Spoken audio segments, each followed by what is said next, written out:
गुरुर्ब्रह्मा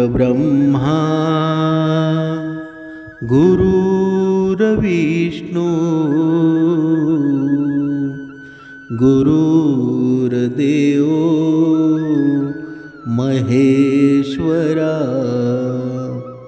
सद्गुरु साक्षात परब्रह्मा तस्मै श्री सद्गुरुवे नमः। जय जय रघुवीर समर्थ श्रीराम समर्थ। सद्गुरु चरणांना नतमस्तक होऊन आपण या निरूपणास सुरुवात करूया। मायबाप सज्जनांचं स्वागत आहे। समर्थांनी सांगितलेलं आहे, समर्थांनी मनाच्या श्लोकांमध्ये सुंदर असं वर्णन केलेलं आहे।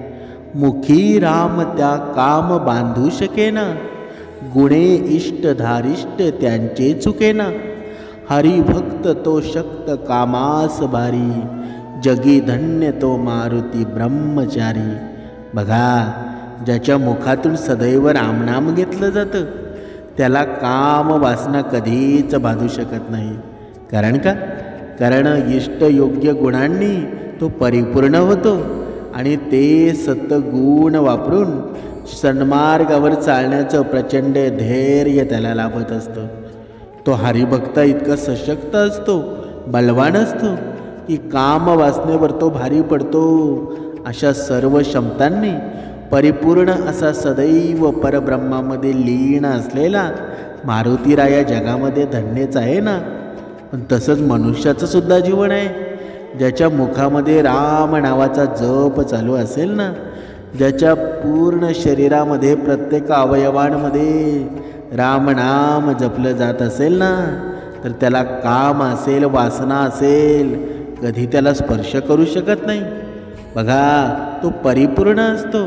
प्रत्येक त्याच्या जीवनामधील अवगुण असतात ना, बघा, नामस्मरण त्याच्या जीवनातील अवगुण नष्ट करत असतात। म्हणून तो सन्मार्गावर चालत असतो, प्रचंड धैर्य त्याच्यामध्ये लाभलेलं असतं। म्हणून तो हरिभक्त असतो ना, प्रत्येक गुणांनी बघा परिपूर्ण तो झालेला असतो।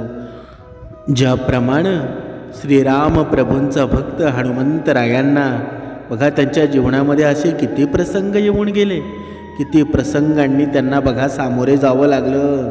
काम वासना त्यांच्या जीवनामध्ये स्पर्श करायला बघत होत्या, पण हनुमंतरायांच्या बघा मुखामध्ये राम नामाचा जप होता। किती जरी काम वासनेने त्यांच्यावर आक्रमण केलं तरीसुद्धा त्यांनी जप मात्र कमी केला नाही। जिथे जाईल तिथे त्यांचा प्रत्येक शरीराचा अवयव म्हणत होता श्रीराम समर्थ। बघा, श्रीरामाचा जप जिथे असेल ना, तिथे तुम्हाला काम वासना कधीच बाधा आणू शकत नाही। एवढी शक्ती, एवढं धैर्य, एवढं ऊर्जावान जे काही जगामध्ये असेल ना, ते सर्वश्रेष्ठ रामनाम आहे। म्हणून समर्थांनी सांगितलेलं आहे, ज्याप्रमाणे हनुमंतरायांना ही काम वासना कधीच बाधू शकली नाही, कधीच त्यांना स्पर्श करू शकली नाही, तसंच मनुष्याचं सुद्धा आहे ना।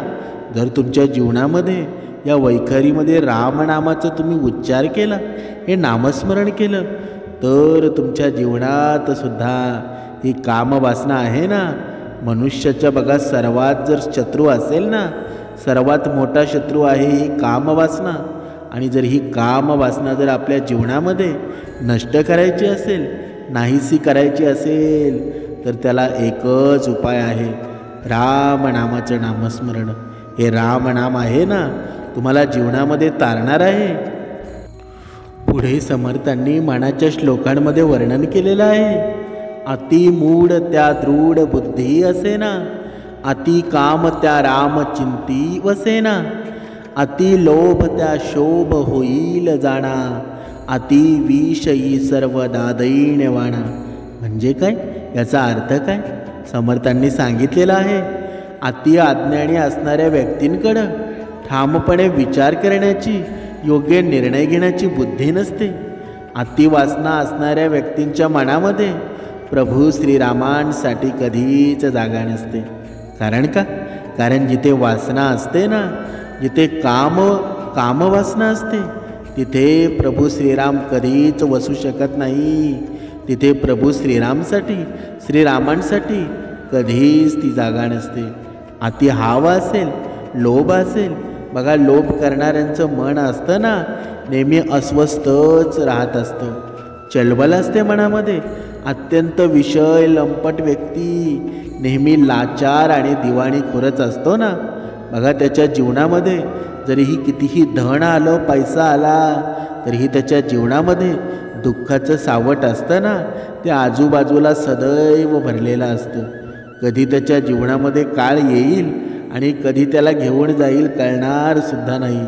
पण आत्मसंयमाच्या अभावी असल्यामुळं सहज लाचारी पत्करावी लागते. बघा जो लोभी माणूस असतो, बघा हावरट माणूस असतो, त्याच्याकडे संयम नसतो.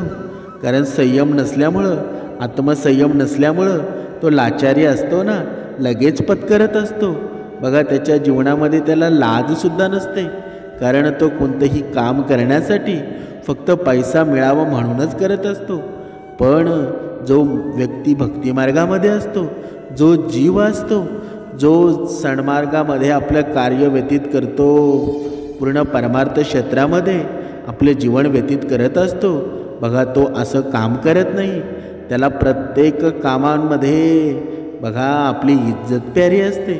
आणि हेच महत्त्वाची आहे ना. नाहीतर जीवनामध्ये नुसतं धन असून जर आपल्याला कोणी विचारत नसेल, जर आपल्या बोलण्यावर कोणी लक्ष देत नसेल, तर त्या जीवनाला काही अर्थ आहे का? बघा तो अहंकाराने भरलेला असतो. आणि हा अहंकाराने भरलेला मन असतो ना तिथे श्रीराम कधीच राहत नाही. म्हणून समर्थांनी सांगितलेलं आहे की जर तुमच्या मनामध्ये परमेश्वराची जागा निर्माण करायची असेल ना तर श्रीरामांचं बघा हे चिंतन आहे निरंतर तुमच्या मनामध्ये व्हायला हवं. तरच तुमच्या जीवनामध्ये बघा ही हाव असते, हा लोभ असतो, ही वासना असते, हा अहंकार असतो, तो कधीच तुमच्या जीवनामध्ये येणार नाही. पण आपण प्रत्येक कामांमध्ये रामनामाचा उच्चार करायला हवा. समर्थांनी पुढे सांगितलेलं आहे की पापी मनुष्य असतो ना बघा तो कोणताही बघा विचार न करता पाप करत असतो.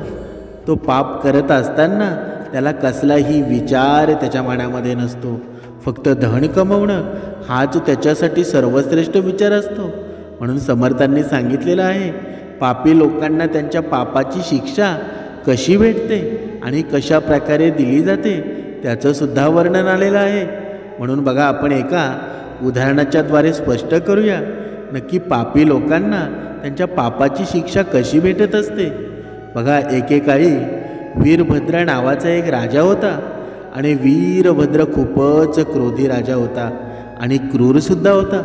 तो बुद्धीनंही मंद होता आणि तो आपल्या हट्टी स्वभावासाठी बघा ओळखला जात होता. तो त्याचा सर्वात जास्त वेळ व्यर्थ कामांसाठी घालवत होता.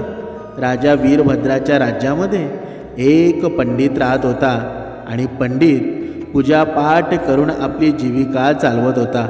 एके दिवशी पंडिताची पत्नी पंडिताला म्हणाली, तुम्ही इकडे तिकडे जाऊन कथापूजा तर करत असता, पण जर तुम्ही राजाजवळ कथा सांगायला गेलात तर तिथून आपल्याला खूप सारं धन प्राप्त होईल.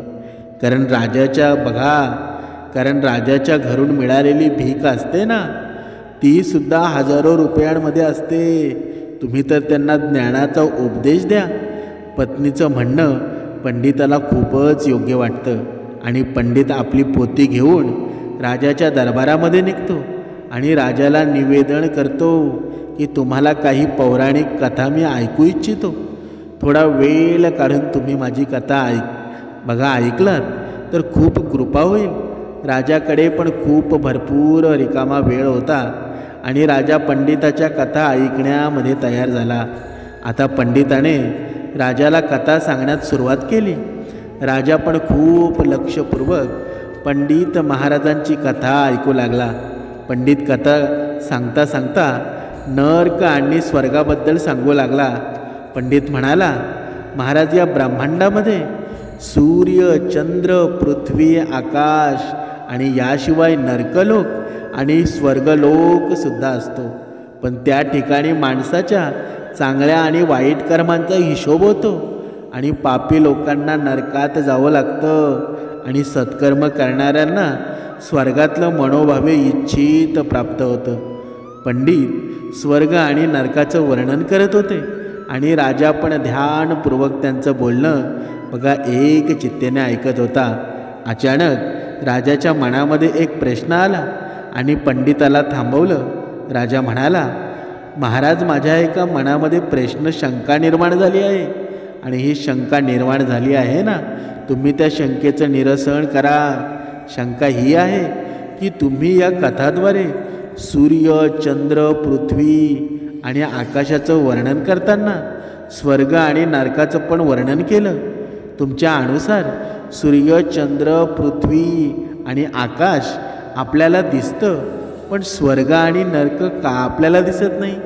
आणि दुसरी गोष्ट, तुम्ही म्हणत आहात की पाप कर्म करणारे नरकात जातात आणि पुण्य कर्म करणारे स्वर्गामध्ये जातात.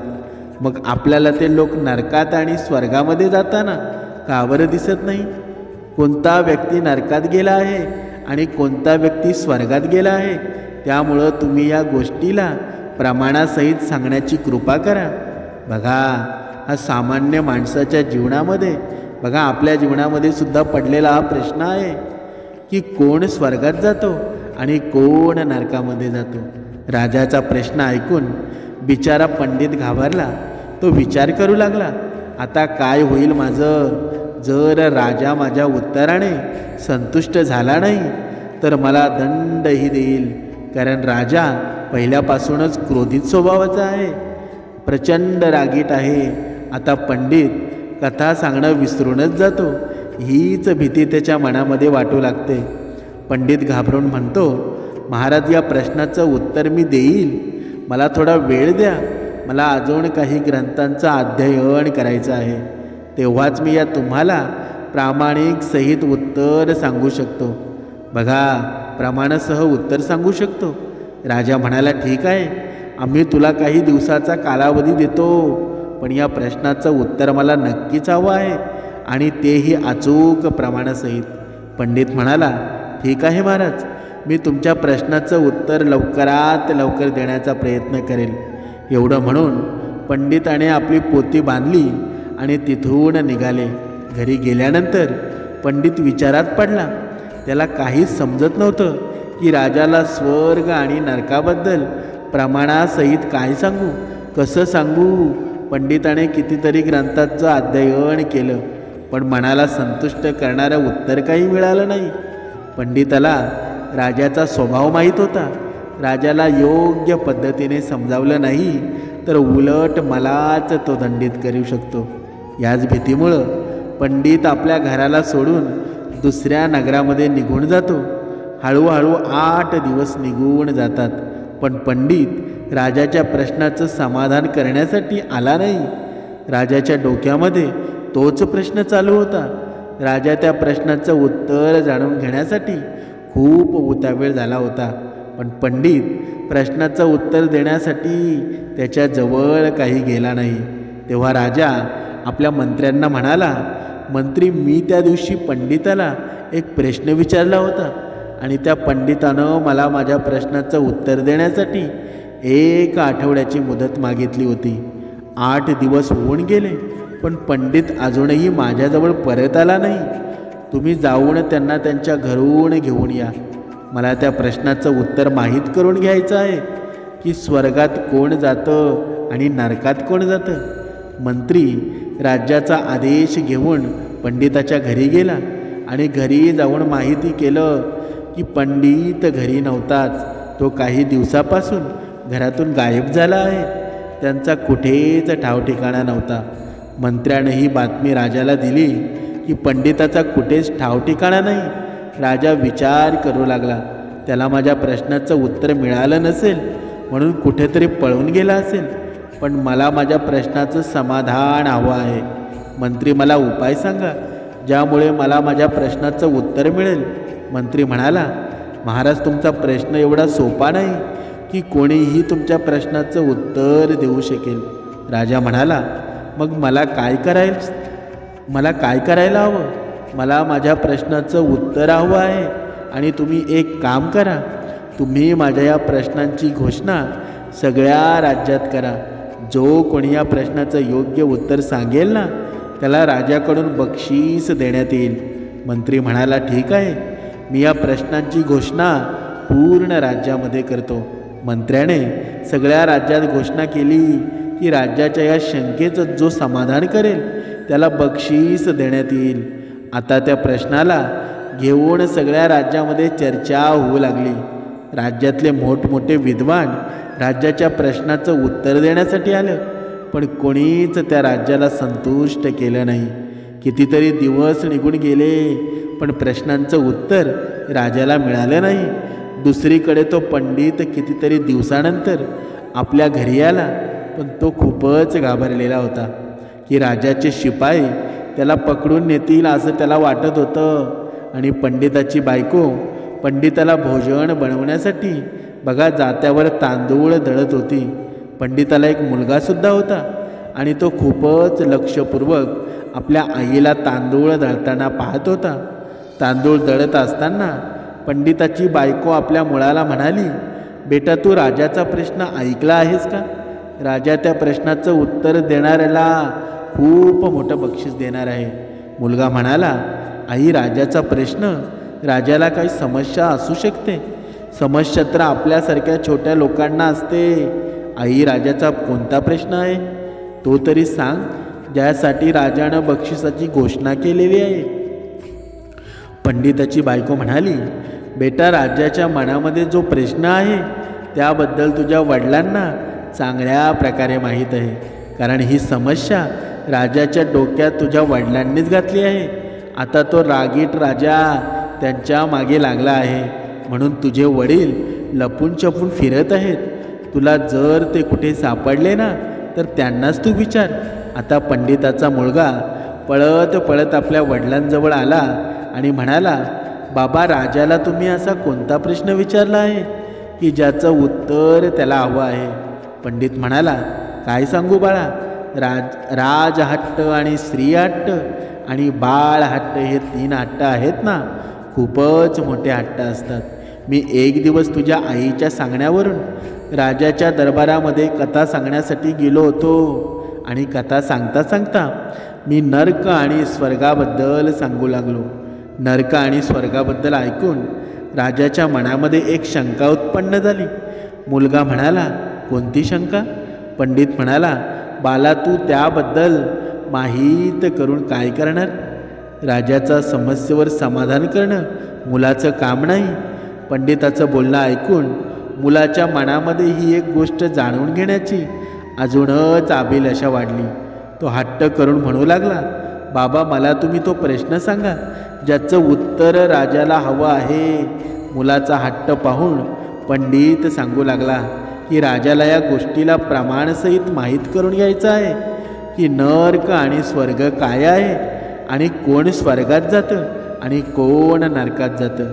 राजा हे जाणून घेण्यासाठी खूपच अस्वस्थ झाला आहे आणि मी त्यांच्याकडून 7 दिवसाचा कालावधी मागितला होता की 7 दिवसानंतर मी त्यांच्या या प्रश्नांचं उत्तर देईल, पण याबद्दल माझ्याकडं कोणतंच प्रमाण नाही, म्हणून मी त्यांच्यापासून लपून फिरत आहे. माहीत नाही, क्रोधित राजा योग्य उत्तर दिलं नाही ना, तर मला दंडसुद्धा देऊ शकतो. तेव्हा पंडिताचा मुलगा म्हणाला, बाबा, राजाला त्याच्या प्रश्नाचं उत्तर मी देईल. एवढ्यात त्याची आई म्हणाली, अरे बेटा, ज्या प्रश्नाचं उत्तर तुझं बाबा देऊ शकले नाहीत, तर तू कसा काय देऊ शकतोस? तू या भानगडीत पडू नकोस, तू इकडे ये, जात्याची वरची तळी उचल, म्हणजेच मी यामधलं पीठ काढून घेते. मुलगा आपल्या आईची मदत करण्यासाठी जात्याची तळी उचलतो. त्याची आई जात्यावरचं पीठ गोळा करू लागते. मुलानं पाहिलं की त्या जात्याच्यामध्ये तांदळाची कणी तशीच होती, तर ते काही तांदूळ अख्खे होते आणि राहिलेल्या तांदळाचं पीठ झालं होतं. तो त्याला लक्षपूर्वक पाहून म्हणाला, आई, मला राजाच्या प्रश्नाचं उत्तर मिळालं आहे. मी आताच जाऊन राजाच्या प्रश्नाचं समाधान करतो, त्यांच्याकडून बक्षीस घेऊन येतो. पंडित मुलाला थांबवत म्हणाला, बाळा कुठे जात आहेस? जर मला त्यांच्या प्रश्नाचं उत्तर मिळालं नाही तर तुला कुठून मिळालं आहे? मुलानं पंडिताचं ऐकलं नाही. विचार बघा, बिचार पंडित आणि पंडिताची बायको खूप दुःखी होतात. आपला मुलगा हट्ट करून राजाजवळ गेला, पण राजाच्या प्रश्नाचं उत्तर नाही देऊ शकला तर राजा नक्कीच त्याला तुरुंगामध्ये टाकेल. पंडितांचा हा मुलगा राजाच्या दरबाराच्या दिशेने निघाला आणि राजभवनाच्या द्वाराजवळ पोचतो. पहारेदारांनी थांबवतो. बघा, पहारेदारांनी थांबवलं आणि मुलगा म्हणाला, मला जाऊ द्या, मला राजाकडे महत्त्वाचं काम आहे आणि मी त्यांच्या प्रश्नाचं उत्तर सांगायला आलो आहे. द्वारपाळ त्याला ओरडून म्हणाला, तू इथून निघून जा, तुझा वेळ वाया घालवू नकोस. राजा तुझ्यासारख्या मुलांना भेटणार सुद्धा नाही. आणि राहिली गोष्ट प्रश्नांची, तर एकापेक्षा एक विद्वान इथे येऊन गेले. जर त्यांच्याजवळही योग्य उत्तर मिळालं नाही तर तू त्या राजाच्या प्रश्नांचं समाधान कसं काय करू शकतोस? मुलानं आपली ओळख सांगितली. मला तुम्ही सामान्य समजू नका, माझ्या वयावर जाऊ नका. कधी कधी छोटी मुलं पण मोठं काम करून जातात. समर्थांनी पुढे सांगितलेलं आहे, बघा आपल्यासुद्धा जीवनामध्ये आपल्या घरातील लहान लहान मुलं असतात. कधीकधी आपण त्यांच्या बोलण्याकडे लक्ष देत नाही, पण त्यांच्या बोलण्यामध्ये खरेपणा असतो. कधीकधी आपल्यापेक्षा जास्त ज्ञानी ते असतात, म्हणून त्यांच्या बोलण्याकडे दुर्लक्ष करू नका. म्हणून बघा, आपण पुढे पाहूया की बघा, तो मुलगा म्हणाला, माझ्या वयावर तुम्ही जाऊ नका. कधीकधी छोटी मुलं पण असतात ना, ती मोठं काम करून जात असतात. आपल्याला कधीही छोट्यांना छोटं समजून नजरअंदाज केला नाही पाहिजे. छोट्या गोष्टीत जास्त बळ असू शकतं. जसं छोटाचा अंकुश हत्तीला वशमध्ये ठेवतो. वीज आकाराने छोटी असते, पण मोठमोठ्या डोंगरांनासुद्धा उद्ध्वस्त करण्याची शक्ती तिच्यामध्ये असते. बघा, मुलगा म्हणाला, मी त्याच पंडिताचा मुलगा आहे ज्यानं राज्याच्या डोक्यात ही समस्या निर्माण केली आहे. बघा, पंडिताचं नाव ऐकून द्वारपाळ चकित झाले आणि खूपच आश्चर्यचकित होऊन म्हणाले, काय तू त्याच पंडिताचा मुलगा आहेस जो राज्याच्या प्रश्नाचं उत्तर देऊ शकला नाही आणि घर सोडून पळून गेला? मुलगा म्हणाला, हो, मी त्याच पंडिताचा मुलगा आहे. तुम्ही एक काम करा, तुम्ही मला राजाला भेटू देऊ शकत नाही तर एखाद्या मंत्र्याला भेटू द्या, कदाचित ते माझं ऐकतील. द्वारपाळ म्हणाले, ठीक आहे. द्वारपाळ त्या मुलाला मंत्र्याजवळ घेऊन गेले आणि मंत्र्यानं विचारलं, तू कोण आहेस आणि काय हवं आहे? तेव्हा तो मुलगा म्हणाला, मंत्री, मी त्याच पंडिताचा मुलगा आहे जे घर सोडून पळून गेले आहेत. मी राजाच्या प्रश्नाचं उत्तर देण्यासाठी बघा या राजदरबारामध्ये आलो आहे. मंत्री म्हणाला, तर तू त्याच पंडिताचा मुलगा आहेस ज्याला मी खूप दिवसापासून शोधत आहे. तू तर खरंच हिंमतवाला आहेस. मी तुला राजाजवळ घेऊन जातो, पण लक्षात ठेव, जोपर्यंत राजा तुझ्या उत्तरातनं संतुष्ट होत नाहीत तोपर्यंत तुझी ओळख गुप्तच ठेव. मंत्री त्या मुलाला घेऊन राजाजवळ गेला आणि म्हणाला, महाराज, हा मुलगा तुमच्या प्रश्नांचं उत्तर देण्यासाठी आला आहे. बघा, मुलाला पाहून राजा आश्चर्यचकित झाला. राजा विचारू लागला की हा छोटा मुलगा माझ्या प्रश्नाचं उत्तर कसं काय देऊ शकतो?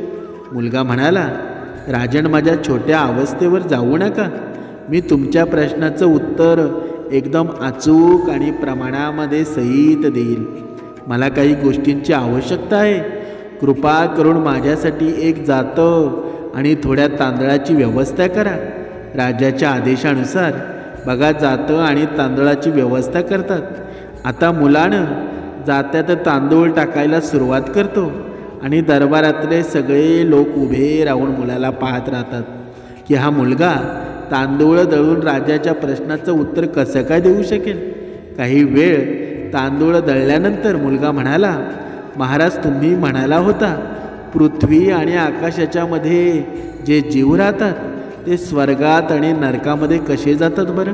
राजा म्हणाला, हो, माझा हाच प्रश्न होता. तुम्ही सिद्ध करून दाखवा. मुलगा म्हणाला, महाराज तुम्ही लक्ष देऊन पहा. जात्याच्या वरची जी तळ आहे ती आकाश आहे आणि खालची तळी पृथ्वी आहे, ज्यावर आपले सगळे राहतो. मुलगा पुढे म्हणाला, राजन एका क्षणासाठी समजा, यामध्ये जे तांदूळ टाकले आहेत ना, हे तांदूळ आपण सगळे प्राणी आहोत आणि ज्या हाताने ते तांदूळ जात्यामध्ये टाकले जातात ते हात देव आहेत. हाताची ही 5 बोटं प्राकृतिक तत्व आहेत आणि ही तळी सारखी फिरते ना, ती धर्मराजाचं रूप आहे, जो कर्मानुसार प्राण्यांना शिक्षा देतो. या जगात अनेक प्राणी पाप करतात, अनेक प्राणी पुण्य करतात. जे पाप करतात ना त्यांना त्यांची शिक्षा दिली जाते आणि जात्यामध्ये ज्या प्रकारचे तांदूळ बारीक झाले आहेत आणि पीठसुद्धा झालं आहे ती त्यांच्या पापाची शिक्षा आहे. ते सगळे पापी होते आणि त्यानंतर मुलांना जात्याची वरची तळी बाजूला करून राजाला म्हणाला, राजन आता तुम्ही पाहू शकता, यामधले काही तांदूळ कणी स्वरूपात बारीक होऊन वेदनेचा अनुभव करत आहेत. हे तेच लोक आहेत ज्यांना नरक मिळाला आहे आणि यामध्ये काही तांदूळ खेळाजवळ एकत्र झालेले आहेत, जे धर्मरूपी बघा खेळाबरोबर जाऊन उभे आहेत. ते तांदूळ एकदम व्यवस्थित आहेत, त्यांचे कणात रूपांतर झालेले नाही किंवा पिठामध्ये रूपांतरसुद्धा झालेलं नाही. अशा लोकांना स्वर्ग मिळतं, जे आपल्या चांगल्या कर्मामुळं धर्माला धरून राहतात. त्यांचं चांगलं कर्म त्यांना नरकाच्या वेदनेपासून वाचवतात. खेळारूपी धर्माचा सहारा मिळतो आणि चांगले कर्म करणाऱ्यांना नरकाची भीती वाटत नाही. त्यांना माहीत आहे की त्यांचा धर्म त्यांना वाचवतो. राहिलेले लोक जे पापाने त्रस्त झालेले आहेत ते यांना नरकरूपी जातात, दळत राहतात. मुलाचे उत्तर ऐकून राजा सकट सगळे दरबारी संतुष्ट झाले. राजाने मुलाला बक्षीस दिलं आणि बक्षीस देऊन त्याला घरी पाठवलं. मुलानं आपली ओळख ही सांगितली की तो त्याच पंडिताचा मुलगा आहे, जे तुमच्या प्रश्नाचं उत्तर देण्यासाठी घाबरत होते. राजानं पंडिताला पण बोलावलं आणि त्यांचा पण सन्मान केला. राजा म्हणाला, मुलगा तर तुमचाच आहे, ज्यानं खूप चांगल्या प्रकारे माझ्या प्रश्नांचं समाधान केलेलं आहे. समर्थांनी सांगितलेलं आहे या कथेचं तात्पर्य काय, की बघा तुमच्या मनामध्ये जरी शंका जरी निर्माण झालेल्या असतील ना, या निरूपणामध्ये सर्व काही प्रश्न सुटले असतील. कारण का, कारण पापी मनुष्य असतो. बघा कशा प्रकारे तो नरकात जातो आणि नरकात गेल्यानंतर कशा प्रकारे तो यातना त्याला भोगाव्या लागतात. बघा गरुड पुराणामध्ये सर्व काही या गोष्टींचा उल्लेख आलेला आहे आणि गरुड पुराणामध्ये पूर्ण नरकामध्ये कोण जातो, बघा पापी मनुष्य कुठे जातो, स्वर्गामध्ये जाण्यासाठी कोणतं पुण्य करावे लागतात, याचं सर्व काही उल्लेख आलेला आहे. म्हणून समर्थांनी सांगितलेलं आहे, जोपर्यंत आपण जिवंत आहोत ना, या शरीरामध्ये प्राण आहे, तोपर्यंत श्रीरामाचं नामस्मरण करावं. जोपर्यंत माणसाच्या जीवनामध्ये श्रीरामाचं नामस्मरण आहे ना, तोपर्यंत माणसाचं हृदय आहे ना, ते श्रीरामाचंच होऊन जातं. आणि जिथे श्रीराम वसतो ना, तिथे कधीच काम वासना बघा त्याच्या जीवनामध्ये थारासुद्धा खात नाही, नष्ट होऊन जातात. म्हणून समर्थांनी सांगितलेलं आहे, जीवनामध्ये सर्व काही मिळेल, पण बघा आजच्या या कलियुगातला मनुष्य आहे तो सुखी आहे का? बघा त्याच्याकडे धन आहे, पैसा आहे, गाडी आहे, बंगला आहे, पण त्याच्या चेहऱ्यावर आनंद आहे का? तो सुखी आहे का? म्हणून समर्थांनी साधी आणि सोपी भक्तिमार्ग बघा या मनुष्यासाठी निर्माण केलेला आहे. या भक्तिमार्गामध्ये नाहून जावं आणि जे सुख आहे ना, त्या सुखाचं प्राशन या मनुष्याने करावं. पण मनुष्य करतो का? बघा एवढे दर हप्त्याला श्रवण करतो, पण एका कानाने श्रवण करतो आणि दुसऱ्या कानाने सोडून देतो. पण अशी भक्ती काही कामाची आहे का? जी भक्ती वर्षानुवर्ष करून 10-10, 20-20 वर्ष करून जर आपल्या वैखरीमध्ये श्रीराम निर्माण झालेला नसेल, आपल्या वैखरीमध्ये बघा आपली वैखरी वायफळ बडबड करण्यामध्ये आपण घालवत असू, तर आपण 10-10 वर्ष 20-20 वर्ष या श्रवणामध्ये बसून आपला काही फायदा आहे का? बघा, असं म्हणतात मनुष्याने कमी खावं पण ते समाधानाने खावं. आणि हे समाधान आपल्या जीवनामध्ये जोपर्यंत निर्माण होत नाही ना, तोपर्यंत आपण कितीही वर्ष भक्ती करा, काही फायदा नाही. समाधान म्हणजे काय? समाधान म्हणजे आपण जे बघा खातो, आपण जे कष्ट करून खातो, ते समाधानानं झोपी जावं. ज्याला धन कमवून, पैसा कमवून समाधानाने झोप लागते ना, तोच सर्वात श्रेष्ठ मनुष्य आहे. नाहीतर आजच्या काळामध्ये गोळ्या घेऊनसुद्धा झोप येत नाही. पण समर्थांनी सांगितलेलं आहे की या श्रवणाने मनुष्य जेव्हा श्रवणाला बसतो ना, कधी झोपून जातो काही कळतसुद्धा नाही. म्हणून आपल्या जीवनामध्ये श्रीराम नामाचा उच्चार चालू करा, श्रीराम नामाचं नामस्मरण चालू करा. कधीच तुम्हाला कसली कमी पडणार नाही. तुमचं जीवन सुंदर होऊन जाईल. जय जय रघुवीर समर्थ.